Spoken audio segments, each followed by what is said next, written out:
Hey everyone, welcome back to my kitchen. This is Cece, and today we are doing another cooking video for the F1 follow along with me on the F1 cooking circuit, and they are in Qatar this weekend, and they will be for round 23 in Qatar. It's the second last one of the year, and it's super exciting. There is so much controversy going on right now, and I can't believe Max Verstappen, he went from over 104 points behind, and he's now going to be 24 points behind. So he can actually win this and do 5 consecutive Formula Ones. Fingers crossed. Okay, on that note, since they are in Qatar, what I thought we would do is, they're just actually outside of the city of Doha. So what I thought today, what we're going to do is we're going to celebrate the local culture. Since they are in Qatar, and where is Qatar? Qatar is a country that is a peninsula off of, in the Middle East, and they're surrounded by the Persian Gulf, and they are bordered on the one side of Saudi Arabia. There's a lot of Arabic influence in the cuisine. So what I thought we would do today is make a dish that is deeply rooted in the Arabian Peninsula, and that is called Thareed. And it can be pronounced Tharid or Thareed. Some people make a mistake and call it Tharid, but that's not correct. And what is Tharid? Well, it's a very hearty, traditional Arabic dish. And it is a stew, it's a meat stew, and it's served on top of a very thin Arabic bread. It's a wonderfully comforting dish, and it's made by layering soft torn pieces of flatbread and often very, very thin, crisp bread called regan, and at the bottom of the dish. And then the bread is then soaked with the rich savory broth that we're going to make, and then it's topped with the tender pieces of meat. Now usually it's done with lamb or chicken, but I'm actually going to do some beef with this, so you can substitute it. There's many combinations out there that people do, or you could make it completely vegetarian, same profile that I'm doing, but replace the meat with some hearty portobello mushrooms. And it is a mixture of some really good quality beef in here. So I have this at room temperature for over half an hour now, salt, pepper, and a little bit of thyme. And of course, you can use black pepper, but I'm using 4-peppercorn pepper because I prefer that blend. You're going to need 1 zucchini. You'll need half a carrot, and you'll need a pepper. Now, I'm going with all the different color combinations that you see here, but what you want to do is ideally you want to make your vegetables kind of the same thickness in cooking, because they're all going to be stewing together, and you kind of want them to be all prepared at the same time. So that's a zucchini, that's a beautiful carrot, some peppers. You can use red, green, you know, it's your choice. You're going to need some tomatoes. You can use a whole tomato, plum tomatoes. I just happen to have this at home, so I'm going to use these cute little ones. And you're going to need 1 onion, and this is a large medium onion, if I'm describing this correctly, and I've slivered it. And you're going to need some potatoes, and again, I just got some new potatoes, and I just dice them up, give it a good wash, dice it up, and you're ready to go. But now, where do we get the flavors from, right?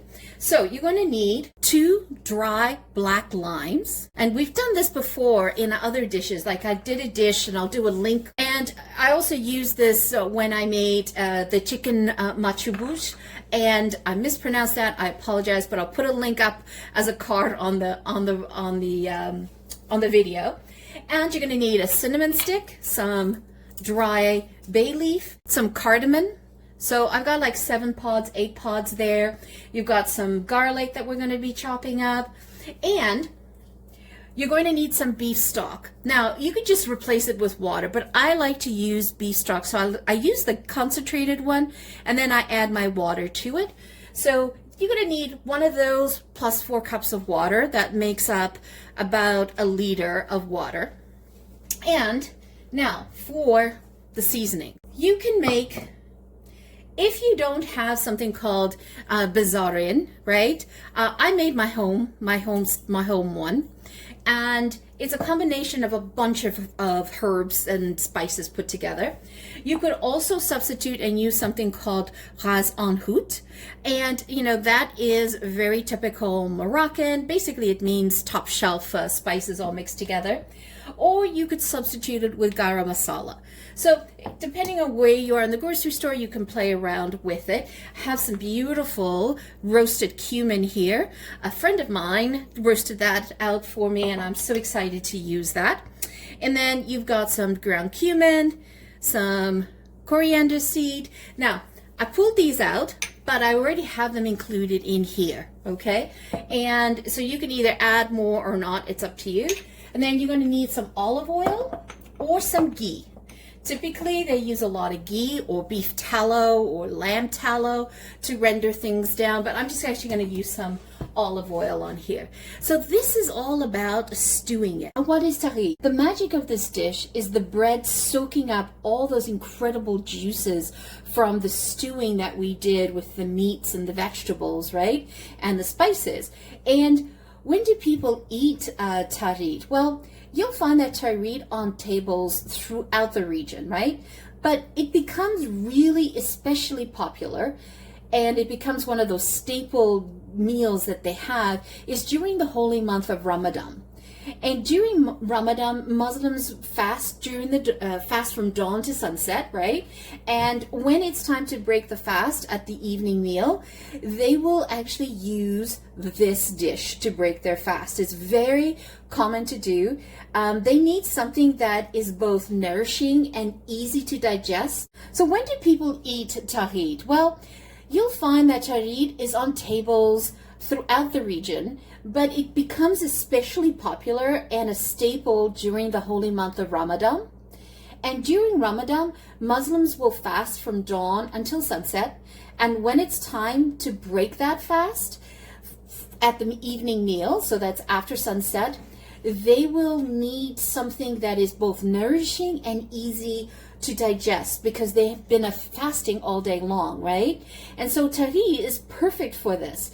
It's got that warmth, wholesome, full of nutrients, and from the meats, not only from the vegetables, and then the bread soaks up all of those juices. It's very easy on the stomach.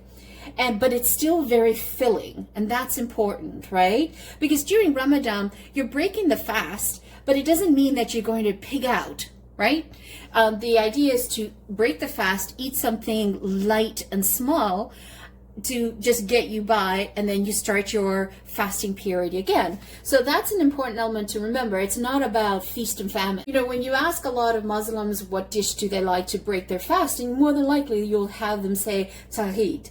So that was an interesting observation that I have learned over the past few weeks when I started to really try to understand what tharid was all about, right?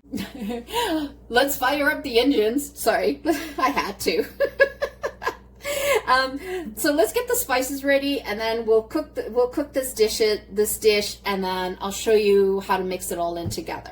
I'm sorry, folks. I literally had to say let's fire up the engines. I haven't done that all year, but I'm so excited for Max Verstappen. So let's get started. Okay, so we're just going to add in some olive oil.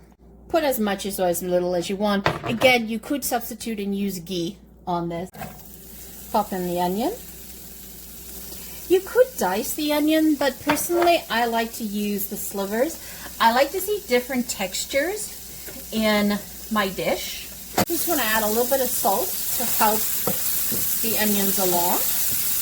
And this is also about building up flavors, right? So what do we want to do? We want to slightly caramelize these, make them golden, but we don't want to over caramelize them because they need to render along in the stew as well. And you know, you just go to the butcher, get a nice top sirloin roast, and just ask them to trim it and chop it up in pieces. Or you could do it yourself, but I was lazy. I do like to have the butcher do that for me. Now you could use lamb on this. What's perfect for this dish, if you're going to make this with lamb, you want to do lamb shoulder. It is one of those underutilized cuts of lamb, but it's actually great for these types of stews, especially with bone-in. We're just going to now add some of the rasan gut or the garam masala, and you just kind of want to toast it along, just mix it in. Remember, you're not looking to have the meat cooked right now because we're going to be stewing this down, right? That's a lovely flavor to it. If you've never roasted your cumin before, roast it. A friend of mine was so generous in sharing with me her roasted cumin, saved me from doing it. She did a big batch of it outside, not in the house, outside, so that it didn't overwhelm the household. And I'm going to do a good half a teaspoon heaping of rasan gut. I love the smell of that. Throw in your bay leaf. You can do it whole, you can break it up, it's up to you. Just take my cardamom pods and just add them, throw them in. They'll end up softening in the liquid. Then you want to take your dried black lime and you want to poke one corner. Now, why am I doing that? It's because I want the liquid to go through the black lime, and it's going to give this beautiful umami sour note to the dish. Put that in, tossing the vegetable. I like to have mine chunky because I love this stew chunky. I don't want little pieces. And what I'm doing now is making some room, is I'm going to add a little bit of back flavor. I'm going to put about a tablespoon of tomato paste. I am going to roast this down here. Just roast it in the middle, cook it off. And what this is doing is basically toasting up the tomato paste and getting rid of the acidity in the tomato. So it's going to add this beautiful sweetness to the dish. And I'm just going to take my little cherry tomatoes. You could just literally take a tomato, dice it up, but I like these little cherries. Have them already, so why not? And you know, you can go ahead and squish down the tomato if you want, if you haven't pureed your tomato. Chopped up garlic. And you always add in the garlic just before you're going to add in the liquid. This dish tastes amazing. Low and slow. You want to simmer it low and slow because the meat will be so tender. And it looks so colorful, just like this. Oh, the smell. You could just be here. Ooh, smells nice. One of the things I forgot to mention, if you cannot get the dry black lime, you can't find it anywhere, perhaps you can find this dry lime golden. And that's the same, but it's all ground down into a powder. So maybe you can actually substitute and buy that instead. Put in the beef stock. This is concentrated.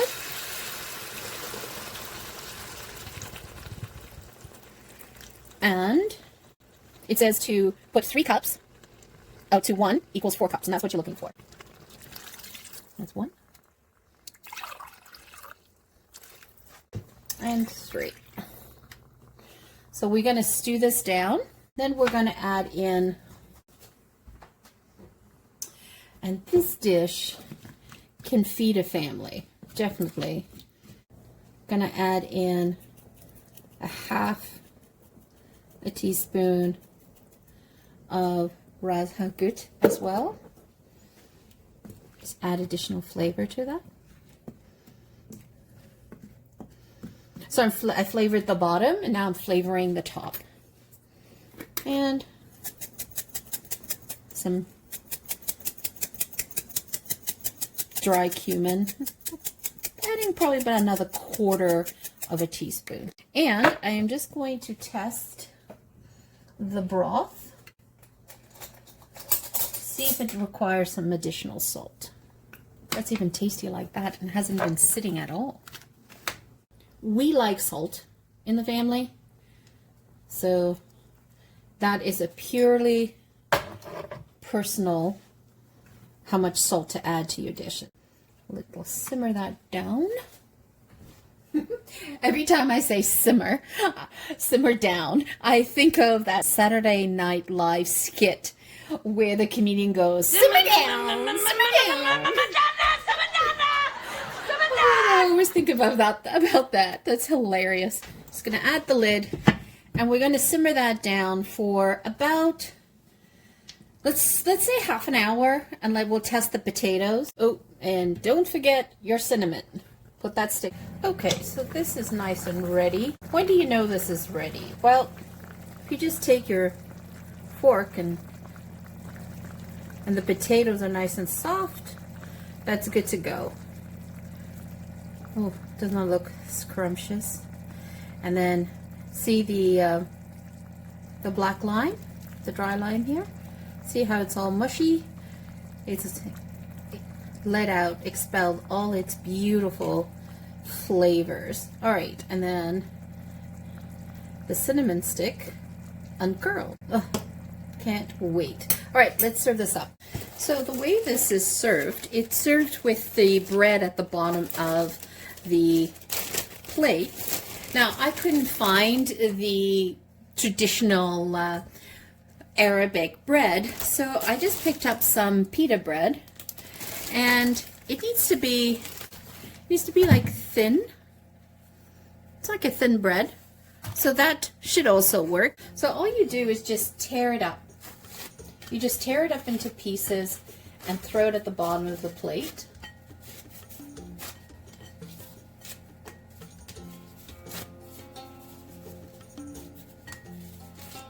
And all of this is going to absorb the meat.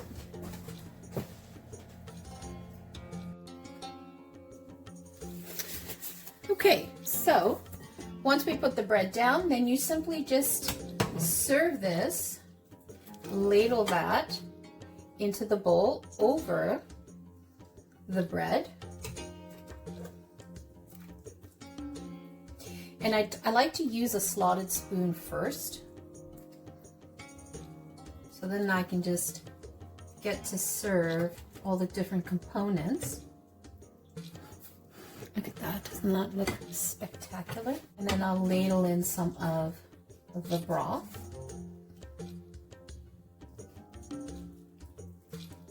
Just enough. You don't want to put so much broth in there that it's swimming. That looks yummy.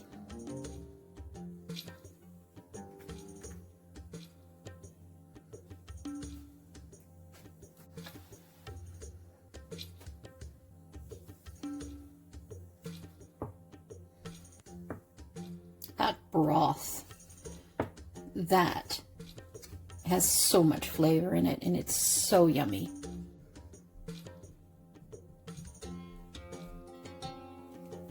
So let's give this a try. I'm gonna have a little bit of meat.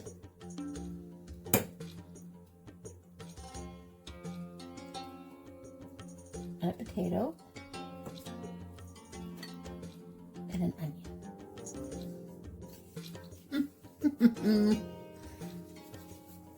That is so wonderfully flavored. Oh, love it. Just gonna dunk in some bread. Mop up.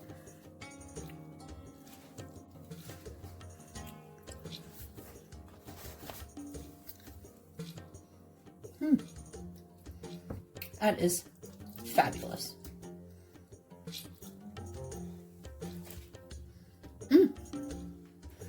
Oh, so there you have it, folks. It is Thareed. It is a wonderful beef stew, and it has all these gorgeous Arabic flavors to it. And I can see why people really enjoy eating this to break their fast. It's very light on the stomach when you're eating it, and the digestion, and the flavors are just to die for. So I would highly recommend you give that a try. It's a great dish for the middle of winter. Hearty, stick to your ribs. It can feed a crowd, as you saw, and made a huge pot. It is great for meal preps as well. Just freeze some and have it ready whenever you're interested in even having a quick bite without having to make it. And I would recommend it, guys. Definitely Give this a try. It is a favorite of mine. I have to admit, it's different. You know how we're so accustomed to eating like in North America, like beef bourguignon, or just like a hunter stew. But this has some beautiful exotic flavors. Arabic flavors. You've got the ras angout from North African spices. I did some bahat in there as well. I mixed it up, and I put some of the black lime, dry black lime in there with the cardamom seeds. It just beautiful back note flavors everywhere we go. So would recommend it. Try it. If you make this on a regular, and try my recipe, try the way I made it. It's completely different to a traditional one that you might be used to, because I combined the bahat and the ras angout seasonings together. So it's definitely worth a try. Once again, folks, thank you so much for joining me. This is the second last race for the Formula One for 2025, and they are in Qatar. I am so looking forward to it, because I'm hoping that Max Verstappen wins this race, so that he is now locked in to possibly win 5 championships of Formula One. This man is unstoppable. He's a machine. He has determination. That's one thing I learned about him. It doesn't matter. He was down over 104 points. He never gave up. Every week he showed up and he got his points. And look what he got him. He's now 2 away of actually making his dream come true. So with that lesson learned, thank you so much for joining me. Always greatly appreciated. If you're new to the channel, welcome. If you have not yet subscribed, hit that like button, hit subscribe, help us grow our channel. We are trying to get YouTube to recognize our channel and promote it out there to more enthusiasts like yourselves, and we'd really appreciate your help. It is free to do so by simply hitting that subscribe button. We greatly appreciate it. Once again, thank you so much for joining me. Have a fabulous day. Ciao for now. Don't forget to hit subscribe.